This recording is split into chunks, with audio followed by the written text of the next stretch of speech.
The air cracked with tension as the giant cowboy gazed at the trembling girl and uttered, "Some problems are best solved with no clothes." In the dust-choked streets of Redemption, the townspeople cast scornful eyes upon the rejected black mail-order bride, their whispers sealing her fate as worthless cargo destined to vanish with the next prairie wind. But when the weathered mountain man arrives seeking more than supplies, he sees what others miss, a sharp intelligence burning behind her humiliation. Both harbor dangerous secrets that could expose the corruption choking this forgotten town, yet revealing the truth means risking everything they've fought to protect. Her keen eye for deception, and his badge hidden beneath leather could either save them both or destroy any chance of justice. In a place where appearances deceive and fabric hides more than flesh, will unclothing the truth liberate them, or will their secrets become their shroud? The stagecoach wheels kicked up another cloud of dust as they ground to a halt outside Redemption's general store. Ella Mae Thompson clutched her worn leather satchel and stepped down onto the wooden platform. Her dark dress, carefully mended and pressed that morning, couldn't hide the nervousness in her movements. The marriage contract letter crinkled in her sweaty palm.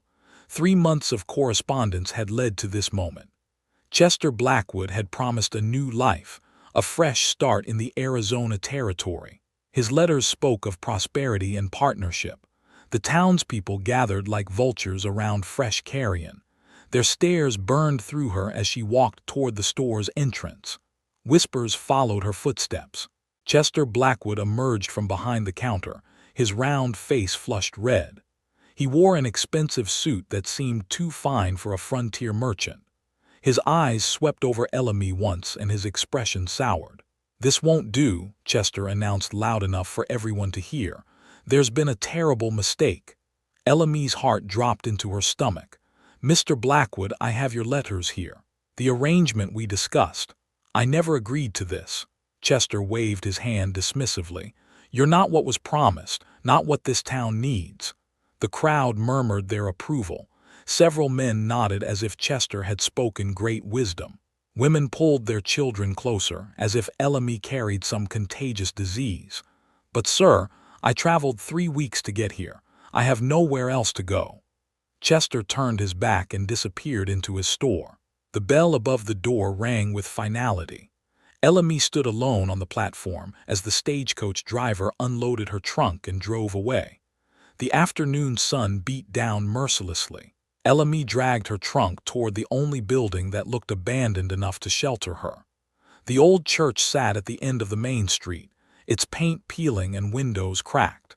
Inside, dust motes danced in shafts of light streaming through broken boards. Ella Mae set up her meager belongings in the corner furthest from the holes in the roof. Her sewing kit would have to earn her survival. Word spread quickly through Redemption. The rejected mail-order bride was camping in the old church like some vagrant. Shop owners turned her away when she asked for work. The hotel clerk laughed when she inquired about lodging. Mrs. Henley, the banker's wife, finally took pity and brought her a torn dress. "Fix this, and I'll give you 20 cents." Ella Mae's fingers worked the delicate fabric with practiced skill. Her mother had taught her well in their Philadelphia seamstress shop. As she sewed, she noticed something peculiar about the dress. The lace trim was expensive Belgian work, far beyond what a frontier banker's wife should afford. More customers trickled in over the following days. Each brought clothes that didn't match their supposed station in life. Mayor Patterson's shirt bore French stitching. The schoolteacher's coat used silk thread throughout. Ella Mae filed these observations away but kept working. Her educated speech marked her as different. Her refined mannerisms drew suspicious glances. The townspeople whispered that she was putting on airs, trying to be something she wasn't. Chester Blackwood made regular appearances to ensure everyone remembered his rejection. He spread rumors about her character and questioned her suitability for their community. His nervous energy around her seemed excessive for simple prejudice. Late at night, Ella Mae watched through the church windows as well-dressed figures met behind the general store. Chester led these gatherings, his expensive clothes gleaming in the moonlight. For a town supposedly struggling on the frontier, too many people wore surprisingly fine garments. The stagecoach arrived again on Thursday morning. This time it carried a single passenger. The man who stepped down stood nearly 6.5 feet tall, his weathered face hidden beneath a wide-brimmed hat. His clothes were simple but well-maintained. 2 revolvers hung at his hips. Unlike the others, he tipped his hat when he passed the church. LME was hanging laundry on a makeshift line between 2 posts. "Morning, miss." His voice carried respect, not the mockery she'd grown accustomed to. LME nodded back cautiously. The giant stranger conducted his business quietly around town. He bought supplies at Chester's store but asked few questions. At the saloon, he nursed a single whiskey and listened to conversations without participating. By evening, he approached the church where LME sat mending a child's torn shirt by candlelight.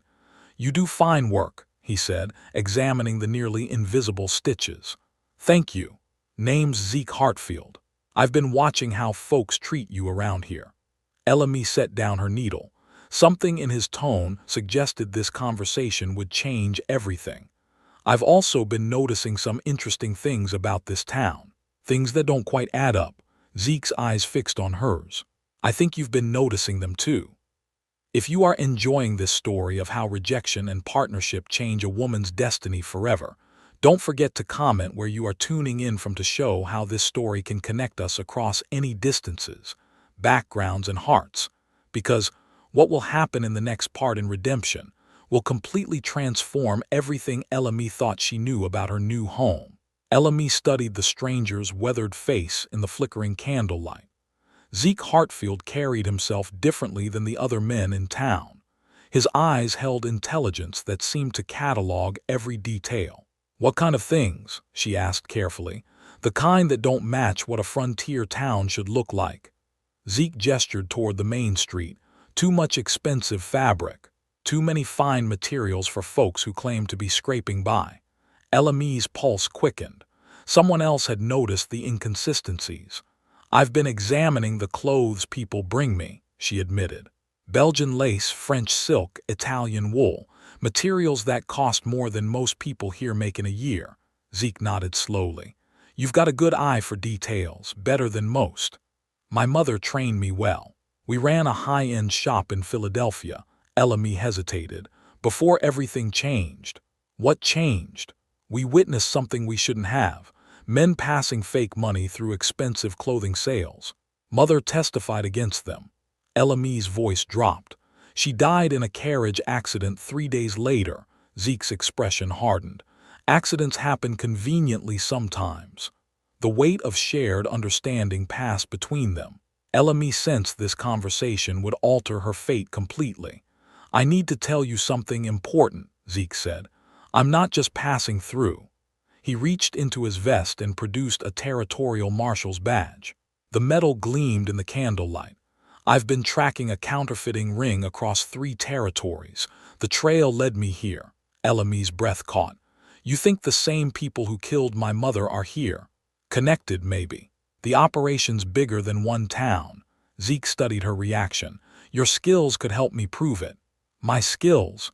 "Reading people through their clothes, spotting fake materials, examining fabric and stitching for hidden compartments." Zeke leaned forward. "Things a regular lawman might miss." The offer hung in the air like morning mist. Partnership instead of charity. Purpose instead of pity. "What would I have to do?"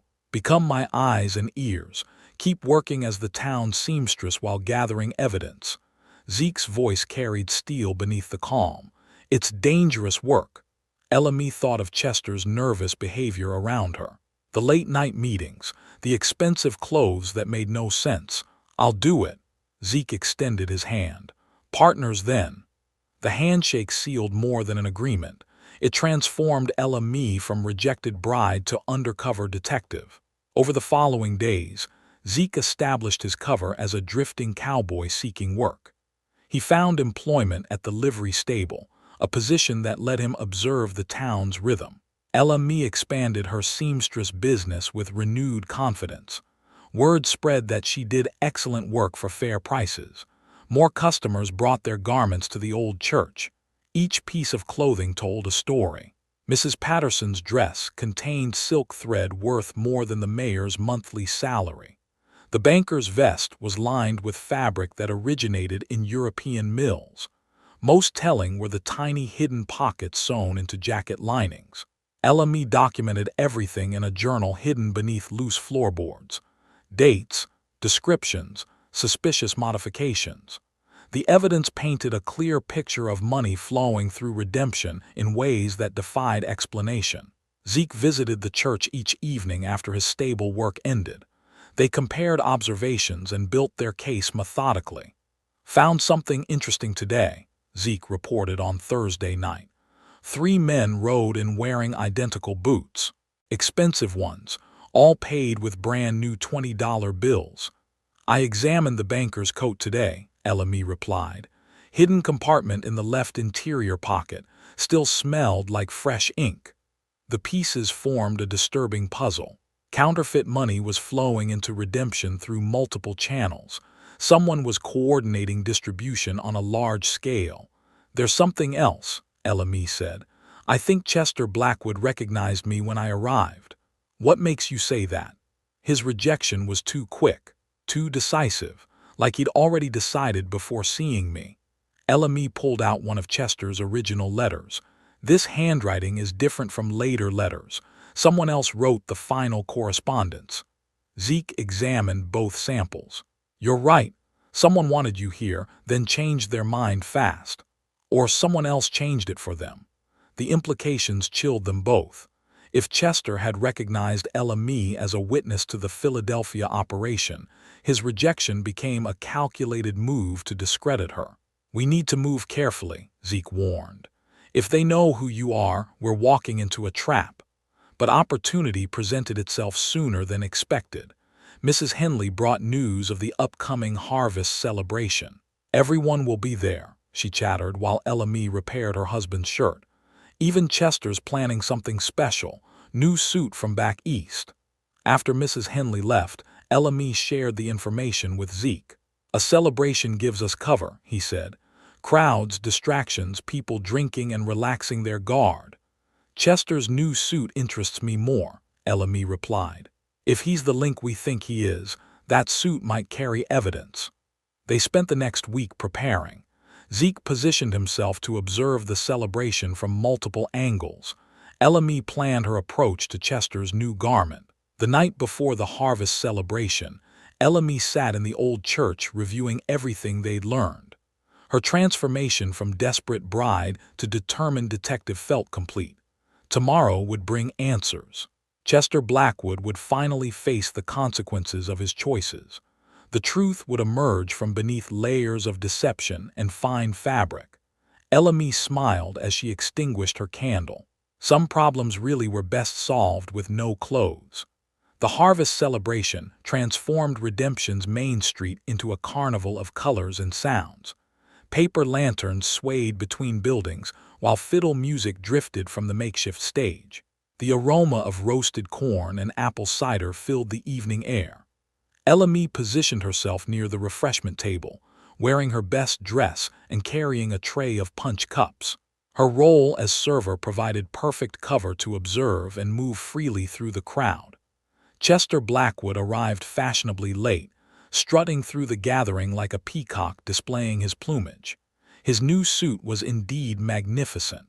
Dark blue wool with silver buttons, the jacket cut in the latest Eastern fashion. The fabric alone cost more than most townspeople earned in 6 months. Zeke worked the crowd from the opposite side, his imposing frame drawing attention away from LME's careful observations. He engaged Mayor Patterson in conversation about cattle prices while keeping Chester in his peripheral vision. The evening progressed with dancing and socializing. LME noticed several men approaching Chester discreetly throughout the night. Quick conversations, subtle handshakes, nervous glances toward the crowd. Each interaction followed the same pattern. Mrs. Henley approached the refreshment table for her 3rd cup of punch. Her cheeks flushed pink from dancing and cider. "Isn't Chester looking fine tonight? That suit must have cost him a fortune." "It's certainly impressive," LME agreed while refilling the woman's cup. He's been doing so well lately, business picking up something fierce. Strange how prosperity can come so sudden-like. Elamy filed this observation with the others. Chester's newfound wealth coincided perfectly with their investigation timeline. Near 9 o'clock, Chester moved toward the edge of the celebration. 3 men joined him in the shadows behind the general store. Elamy caught Zeke's eye and nodded toward the group. The conversation appeared heated. Chester gestured animatedly while the other men remained still and watchful. One produced a leather satchel that changed hands quickly. When they returned to the celebration, Chester's demeanor had shifted, his earlier confidence replaced by nervous energy. He tugged at his jacket frequently and avoided prolonged conversations. Elamy saw her opportunity approaching. Chester stood near the dessert table, sampling Mrs. Patterson's apple pie. She approached with a fresh tray of punch, timing her steps carefully. The collision looked completely accidental. Elamy stumbled slightly, sending punch splashing across Chester's magnificent jacket. The dark liquid soaked into the expensive fabric immediately. "Oh my goodness, I'm so terribly sorry." Chester's face turned 3 shades of red. "You clumsy fool, look what you've done. Please, let me help you clean it. If we act quickly, the stain won't set." The surrounding crowd murmured sympathetically. Several people offered napkins and assistance. The commotion drew exactly the attention Elamy needed. "We must get that jacket off immediately," Mrs. Henley declared. "Punch stains permanent if you let them sit." Chester found himself surrounded by helpful neighbors, all insisting he remove the jacket for cleaning. Social pressure mounted until he had no choice but to comply. "Fine, fine, but be extremely careful with it." Chester shrugged out of the jacket reluctantly. Elamy accepted it with apologetic efficiency, her trained fingers immediately assessing the garment's construction. The jacket was heavier than it should be. The lining felt unusual beneath her touch. As she dabbed at the punch stain, her fingertips detected subtle irregularities in the interior construction. "I'll take this to the church and work on it properly," she announced. "Should have it good as new by morning." Chester started to protest, but the crowd's approval silenced him. Everyone praised Elamy's thoughtfulness and skill. Zeke appeared at her elbow as she prepared to leave. "Need any help carrying that?" "I can manage, but thank you kindly." Their eyes met briefly. Understanding passed between them without words. Back at the old church, Elamy spread Chester's jacket across the altar and lit several candles for better illumination.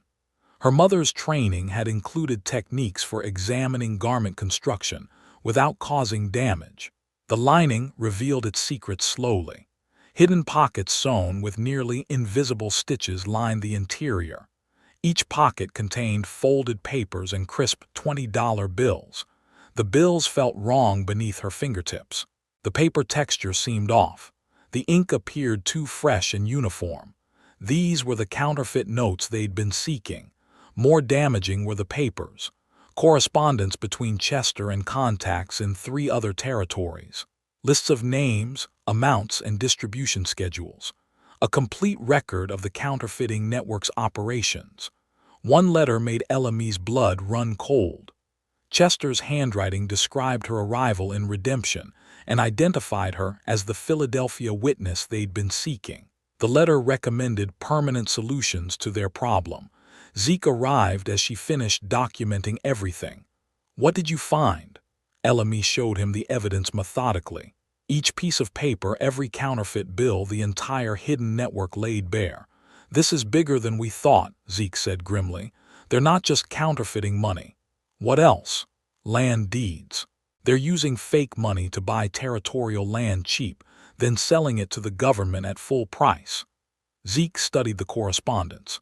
"They're stealing from both settlers and the territorial treasury, and they've been planning to kill me since I arrived." The magnitude of their discovery settled over them like a heavy blanket. They possessed enough evidence to destroy the entire network, but danger surrounded them on all sides. "We need to get this to the territorial capital immediately," Zeke said. "Chester will expect his jacket back tomorrow morning. Then we better make sure he gets it back exactly as he left it." LME began the delicate process of replacing everything precisely. Tomorrow would bring the confrontation they'd been building toward. The truth was finally ready to emerge from beneath the fabric. Dawn broke gray and threatening over redemption. LME worked by candlelight, carefully replacing every document and counterfeit bill in Chester's jacket. Her fingers trembled slightly as she restored the hidden pockets to their original condition. Zeke had spent the night copying everything. The evidence now existed in duplicate, with one set hidden safely beyond Chester's reach. They had built an unshakable case against the counterfeiting network. Chester arrived at the church before the sun cleared the horizon. His anxiety was palpable as he paced outside the door. "Is my jacket ready?" "Good as new," LME replied, handing over the garment. The stain came out completely. Chester snatched the jacket and immediately ran his hands along the lining. His fingers checked each hidden pocket with practiced efficiency. Relief flooded his features when everything felt normal. "Excellent work. Perhaps I misjudged your usefulness to this town." The backhanded compliment carried menace beneath its surface. Chester's eyes held calculation as he studied LME's face. "I do my best to help everyone," she replied carefully. Chester departed without another word, but his parting glance lingered too long. LME sensed the fragile balance of their deception beginning to shift. Throughout the morning, unusual activity buzzed around Redemption. Men rode in and out of town at irregular intervals. Hushed conversations took place in doorways and alleys. The normal rhythm of frontier life felt disrupted. Zeke confirmed her suspicions when he visited during his lunch break from the livery stable. "Something's got them spooked. 3 riders came through asking questions about you specifically." "What kind of questions?" "Your background, how long you've been here, who you've been talking to." Zeke's expression darkened. "They're closing ranks." LME felt the noose tightening around them. Their investigation had progressed too far to abandon, but staying meant increasing danger with each passing hour. "How long before your backup arrives?" 2 days minimum. The territorial marshal's office is coordinating with federal agents. Zeke checked the church's windows for observers. "We need to stay invisible until then." But invisibility became impossible by afternoon. Chester appeared at the church with Mayor Patterson and 2 men LME didn't recognize. All 4 wore grim expressions and carried themselves like predators surrounding prey. "Miss Thompson, we need to discuss your future in Redemption," Chester announced. "What do you mean?" "Your presence has become disruptive to our community. Several citizens have complained about your influence." Mayor Patterson stepped forward with official authority. "We're offering you passage to California. All expenses paid, including a generous settlement for your troubles here." The offer sounded reasonable on the surface, but LME recognized the threat beneath the words. They wanted her gone before she could cause more damage to their operation. "I've finally found stability here. My seamstress business is growing." "Stability can be temporary," one of the strangers said quietly, "especially for people in precarious positions." The menace in his tone chilled the air between them. LME maintained her composure despite her racing pulse. "I appreciate your concern, but I'm not ready to leave Redemption." Chester's mask slipped slightly. Anger flashed across his features before he regained control. "Think carefully about our offer, Miss Thompson. Opportunities like this don't come twice." After they left, LME immediately sought out Zeke at the livery stable. She found him grooming horses with excessive focus, his jaw tight with controlled fury. "They approached you too. 3 of them cornered me behind the building, suggested I might find better work elsewhere." Zeke's hand stilled on the horse's flank. "They're planning something tonight." "How do you know?" "The horses. 3 men just rented fresh mounts for a midnight ride, paid extra for speed and endurance." The pieces clicked together in LME's mind. Chester's network intended to eliminate their problem permanently under cover of darkness. "We can't wait for backup." "Agreed, but we need evidence that will stick even if something happens to us." They spent the afternoon preparing their final gambit. Zeke positioned written testimony and copied evidence with trusted contacts outside Redemption. If they disappeared, the investigation would continue without them. Ella made her own preparations. Her sewing kit contained more than needles and thread. She had learned to hide things in plain sight during her years with her mother. As evening approached, an unnatural quiet settled over the town. Fewer people walked the streets. Businesses closed earlier than usual. Even the dogs seemed to sense impending trouble. Chester made one final appearance at the church as shadows lengthened across the main street. "Have you reconsidered our generous offer? I told you this morning. I'm staying in Redemption." Chester's pretense of civility finally cracked completely. His true nature emerged like a snake shedding its skin. "Some people make poor choices. Tragic things happen to people who make poor choices." "Are you threatening me, Mr. Blackwood?" "I'm stating facts about frontier life. Accidents happen. People disappear. Sometimes bodies are never found." Chester's words carried the weight of experience. This man had eliminated problems before. "I understand," Ella replied quietly. "I sincerely hope you do."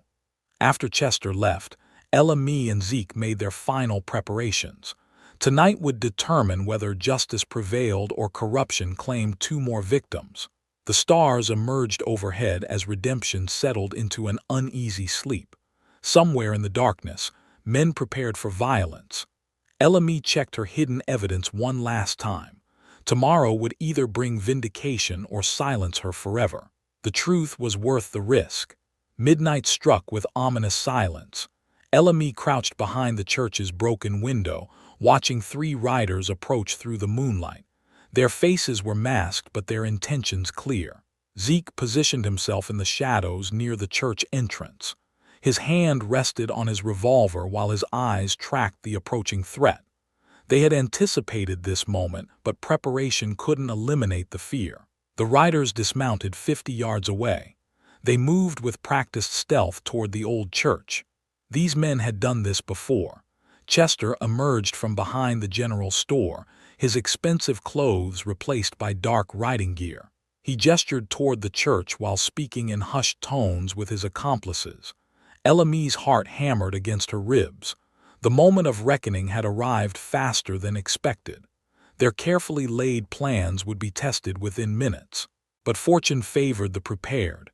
Zeke had sent word to every honest lawman within riding distance. Help was closer than Chester realized. The church door creaked open. The first masked man entered cautiously, his weapon drawn. Moonlight streaming through broken boards created a maze of shadows and silver light. "She's not here," the man called back to his companions. Chester's voice carried clearly through the night air. "Check everywhere. They can't have gone far." Zeke stepped from the shadows behind the altar, looking for someone. The masked man spun toward the voice but found himself staring down the barrel of Zeke's Colt revolver. Surprise froze him in place. "Drop your weapon." The gun clattered to the wooden floor. Zeke kicked it away while keeping his aim steady. "Call your friends inside. Nice and easy." Chester and the remaining two men entered the church with weapons raised. They found their companion under Zeke's control but still held numerical advantage. "You're outnumbered, Cowboy." "Am I?" Zeke smiled grimly. Ella emerged from behind the altar holding Chester's jacket. In the moonlight, every hidden pocket was visible through the opened lining.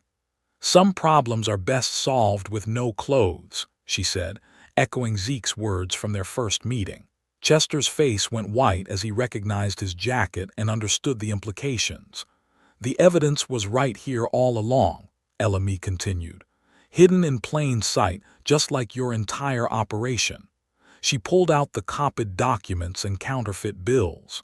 Each piece of evidence gleamed in the pale light streaming through the windows. Correspondence with 3 territories, distribution schedules, lists of buyers and sellers. Ella voice gained strength with each revelation. "Complete records of your counterfeiting network." Chester lunged forward but stopped when Zeke's gun swung toward him. "I wouldn't." "You have no idea what you're interfering with," Chester snarled. "This operation has protection at the highest levels." "Had protection?" A new voice corrected from the doorway. Federal Marshal Thomas Crawford stepped into the church with 4 armed deputies. Their badges glinted silver in the moonlight. "Chester Blackwood, you're under arrest for counterfeiting federal currency, mail fraud, and conspiracy to commit murder." The masked men dropped their weapons immediately. Chester's empire crumbled in seconds. "How did you know?" Chester demanded. Marshal Crawford gestured toward Ella. "Miss Thompson's testimony reached us yesterday, along with detailed evidence of your entire operation." Ella had prepared for this moment during her afternoon preparations. While Chester threatened her directly, she had compiled everything into an official statement for federal authorities. "You recognized me the day I arrived," Ella said to Chester. "Not because of prejudice, but because you knew I was the witness from Philadelphia." Chester's mask of respectability fell away completely. "Your mother should have minded her own business. She died for telling the truth about people like you. Accidents happen to people who cause trouble." Marshal Crawford stepped forward. "Are you confessing to the murder of Sarah Thompson?" Chester's face went ashen as he realized his words had sealed his fate. "The federal charges just became capital crimes. I want a lawyer. You'll get one in Denver, after we finish documenting your crimes here." The deputies efficiently arrested Chester and his accomplices. The counterfeiting network that had terrorized multiple territories was finally broken. Ella watched Chester being loaded into a prison wagon. The man who had rejected and threatened her was now facing life in federal prison or worse. "Feels different than I expected," she admitted to Zeke. "Justice usually does. Less satisfying than revenge, but it lasts longer." Marshal Crawford approached them as the prisoners were secured. "Miss Thompson, your work here saved the territorial government thousands of dollars. The federal reward for this case is substantial." Ella had not considered monetary compensation. Her motivation had been survival and justice for her mother's death. "There's also a permanent position available if you're interested. The Federal Marshal Service needs investigators with your particular skills." The offer represented everything Ella had never dared dream: respect, purpose, financial security, and the chance to prevent others from suffering as she had. "I'll consider it seriously." As the prison wagon rolled away, redemption began to stir. News of the arrest spread quickly through the awakening town. People emerged from their homes to witness Chester's downfall. The same townspeople who had scorned Ella now looked at her with new understanding. She was no longer the rejected mail-order bride, but the federal investigator who had saved their community from corruption. Zeke stood beside her as dawn broke over the main street. "So what happens now?" Ella smiled as the sun painted the sky in shades of gold and promise. "Now we see what the future brings." 3 months later, Ella stood in her newly renovated dress shop, adjusting the final details on Mrs. Patterson's wedding gown. Sunlight streamed through clean windows, illuminating bolts of fine fabric arranged along the walls. The old church had been transformed into something beautiful and prosperous. The federal reward money had provided more than financial security. It had purchased respect, independence, and the freedom to build the life she had always dreamed of having. A brass nameplate beside the door read, "Thompson Tailoring and Investigations." The dual nature of her business reflected her evolved identity. By day, she created beautiful garments for redemption citizens. By evening, she occasionally assisted federal marshals with cases requiring her unique expertise. Zeke entered through the front door, his new sheriff's badge glinting on his vest. The territorial governor had appointed him to replace the corrupt officials Chester had bought. His presence brought both law and order to a town previously ruled by criminal enterprise. "Morning, Ella. How's business?" "Busier than I can handle alone." She gestured toward 3 wedding dresses hanging on forms. Apparently success breeds more success. The transformation in how townspeople treated her had been gradual but complete. Where once they had scorned and dismissed her, they now sought her services and respected her judgment. Fear had given way to admiration. Mrs. Henley approached the counter with her arms full of fabric. I need a dress for my daughter's graduation. Something special. 6 months ago, Mrs. Henley had barely acknowledged Ella Mee's existence. Now she trusted the former mail-order bride with her family's most important occasions. I have some beautiful blue silk that would complement her complexion perfectly. As Mrs. Henley examined fabric options, the stagecoach bell rang from the main street. Ella Mee glanced through the window and saw a familiar scene unfolding. A young woman stepped down from the coach, clutching a letter and looking around nervously. Another mail-order bride had arrived in Redemption. Ella Mee excused herself and walked outside. The young woman stood alone on the platform while her trunk was unloaded. Her dress was carefully mended and her posture spoke of hope mixed with apprehension. "Excuse me, miss. Are you meeting someone?" The woman turned, revealing a face marked by exhaustion and uncertainty. "I'm looking for Mr. Samuel Wright. We have a correspondence arrangement." Ella Mee's heart sank. Samuel Wright owned the hardware store and possessed a reputation for unreliability. She had seen this situation before from the other side. "I'm Ella Mee Thompson. Why don't you come have some tea while you get your bearings?" "That's very kind, but I should find Mr. Wright immediately. He's probably at the saloon this time of day. Won't be in any condition for important conversations until evening." The young woman's face fell as reality intruded on her expectations. Ella Mee recognized the crushing weight of dashed hopes. "Come with me.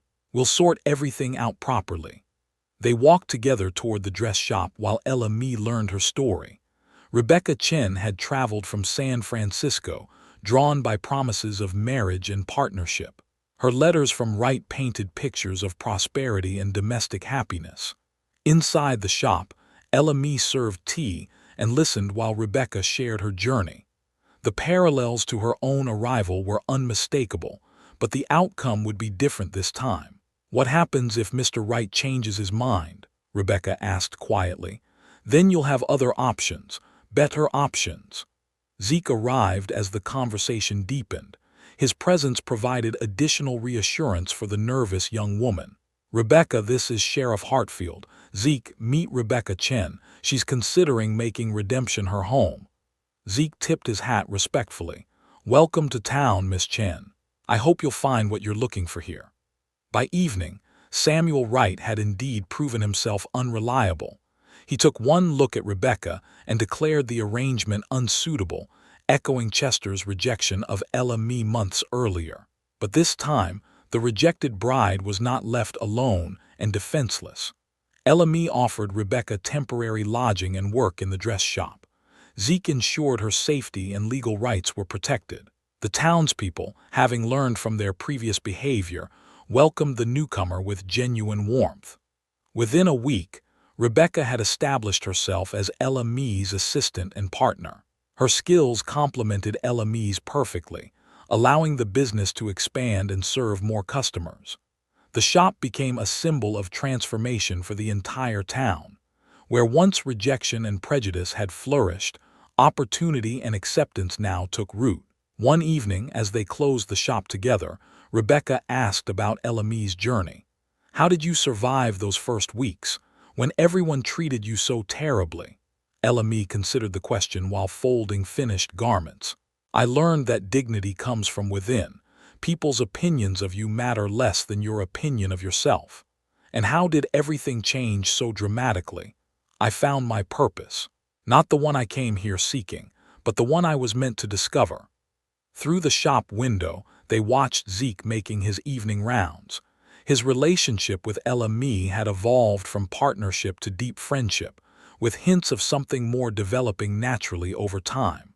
A year later, two successful businesswomen ran the most respected shop in the territory.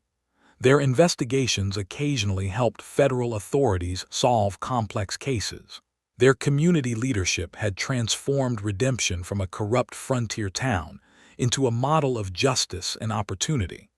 Ella Mee often reflected on Chester's final words about problems being solved without clothes.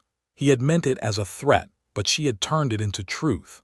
Sometimes the best solutions required stripping away pretense and revealing what lay underneath. The girl who had stepped off the stagecoach in desperation had become a woman of influence and respect. Her rejection had led to redemption, both for herself and for an entire community. Some problems truly were best solved by revealing the truth that lay beneath the surface.